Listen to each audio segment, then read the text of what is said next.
네, 안녕하세요. 주식은 역시 끼리끼리새 끼리씨입니다. 안녕하세요, 끼리님분들. 자, 오늘은 바로 본론으로 들어가도록 하겠습니다. 오늘 하루도 모두 고생하셨어요. 자, 삼성전자의 실적 발표 결과 어떤 식의 흐름이 나왔는가, 그 다음 플러스 LG전자도 어떻게 되었는지 한번 살펴보도록 하고요. 삼성전자, 하이닉스의 배당 날은 언제인지, 그 다음에 얼마를 주는지, 그리고 작년 기준 고배당주는 어떤 게 있었는지 한번 살펴보도록 하고요. 마지막으로 코스피 최고점 돌파 가능성이 존재한다고 합니다. 그 시각도 한번 살펴보도록 할게요. 자, 매일매일 주린이를 위한 시황정리, 경제뉴스 10분 정리, 오늘 또 깔끔하게 공부해보도록 하겠습니다. 2021년 4월 7일 수요일입니다.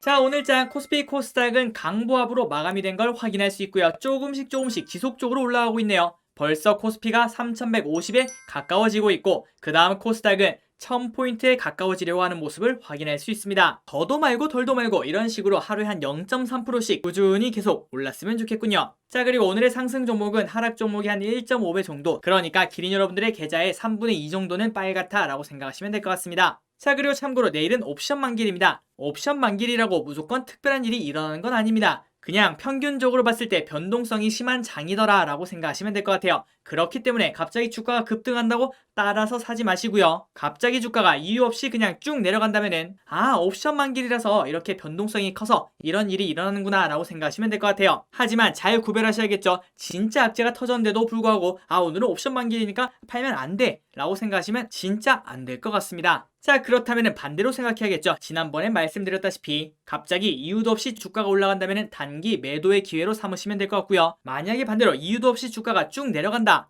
그렇다면 매수의 기회로 삼아도 될 것 같습니다. 자, 오늘의 매동을 보도록 하겠습니다. 외국인이 지속적으로 말 그대로 돌아온 외국인 빨갛게 거의 2주 연속 채우고 있는 걸 확인할 수 있고요. 그 다음에 개인도 조금 매도, 그 다음에 기관은 지속적으로 엄청나게 매도라는 걸 확인할 수 있습니다. 그 선봉적은 바로 연기금이죠. 풍선이 커지니까 어쩔 수 없이 줄일 수밖에 없을 겁니다. 그런데 예전처럼 2천억 이상 3천억씩 매도하는 게 아닌 게 어디겠습니까? 어쨌든 오늘 또 연기금은 판다.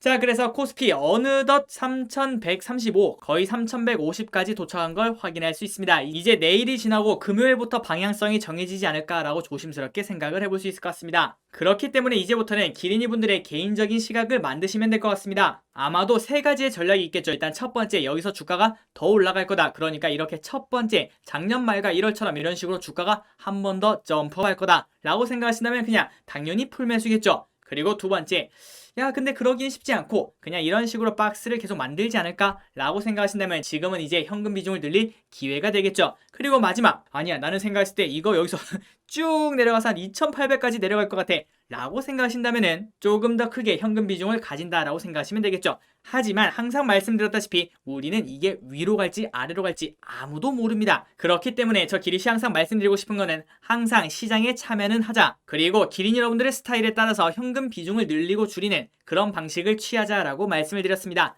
그래서 현금 비중을 가지고 있으면 항상 마음 편한 투자가 된다라고 말씀을 드렸죠. 그냥 정말 간단하게 예를 들어 드리자면은 기린이 한 분이 1억을 투자하고 있습니다. 그런데 그 중에 이제 주가가 좀 올라왔으니까 30% 정도, 그러니까 3천만 원을 현금 비중을 뒀어요. 자, 그런 식으로 7대3의 비중이라고 하면 주가가 올라가도 행복할 겁니다. 아니 무슨 소리야, 길이 3천만 원치 못 올라갔잖아. 그러면 손해 아니야? 라고 생각하실 수 있지만 그렇게 생각하면 조금 주식 투자와는 안 맞다라고 생각을 해볼 수 있을 것 같아요. 주식 투자는 일확천금을 위해서 하는 게 아닙니다. 적당한 리스크 관리와 그 다음에 적당한 수익률 관리를 위해서 노년에, 그러니까 노후 자금을 만들기 위해서 주식 투자를 하는 거지, 그냥 단기적으로 이거 그냥 빡 올려가지고 차 사고 집 사고 이러려고 하는 게 아니다라고 말씀을 드리고 싶어요. 그래서 저 기릿이 개인적으로 생각할 때는 주식 투자에 적합한 사람은 물잔에 물이 반이 차 있는 걸 보고 물이 반이나 있네 라고 말씀하시는 분이 주식 투자에 조금 더 어울린다라고 개인적으로 생각하고 있습니다. 어쨌든 다시 본론으로 돌아오자면은 7대3 비율로 있지 않겠습니까? 그런데 주가가 올랐어요.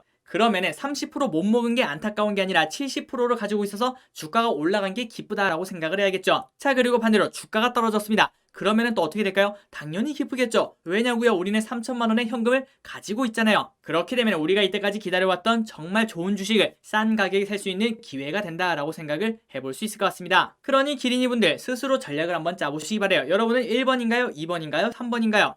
자, 오늘의 특징주로 넘어가도록 하겠습니다. 크라운 제가 지난번에 같이 공부했던 거 기억나시나요? 그때 한 과자가 갑자기 불티나게 팔린다고 해서 같이 공부했던 기억이 있으실 겁니다. 그래서 저기를 또 직접 편의점에 가서 사 먹어봤죠. 그런데 그 이후 완전히 까먹고 있었습니다.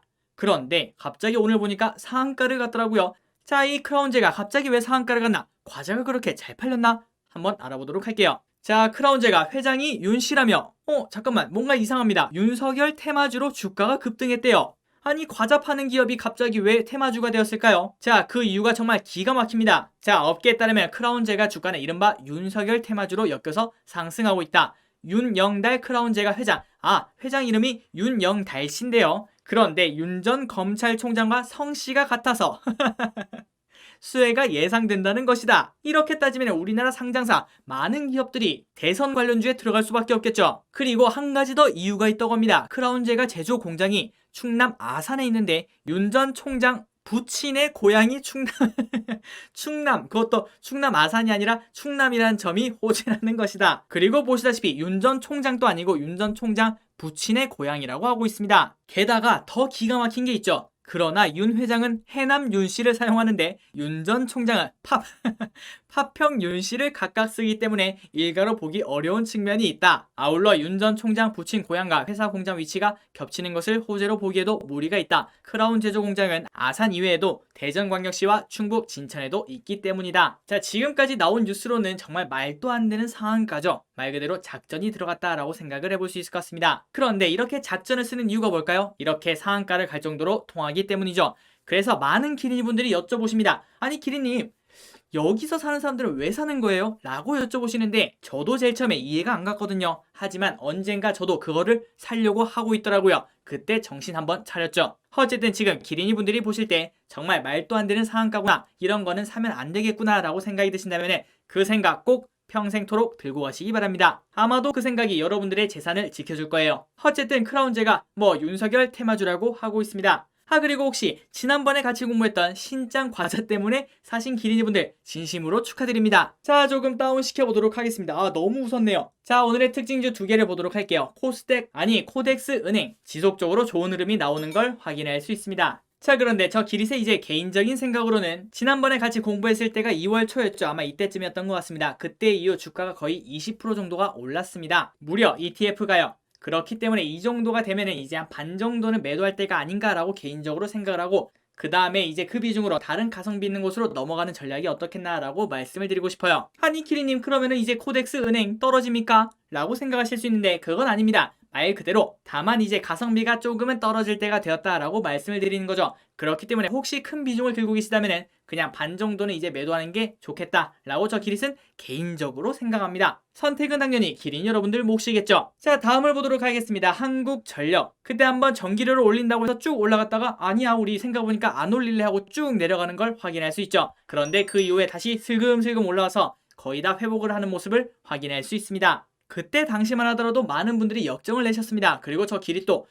이게 말이 되나? 라는 생각도 조금 해봤지만 어쨌든 1분기에 안 올리면 2분기에 올리지 않겠습니까? 그냥 한전 주주분들은 올해 배당 받겠다라고 생각하시고 쭉 들고 가시면 될 것 같습니다. 왜냐고요? 한전은 거북이니까요. 거북이 하니까 꼬북칩 초코맛이 생각나는군요. 오늘 저녁에 사 먹어야 되겠어요.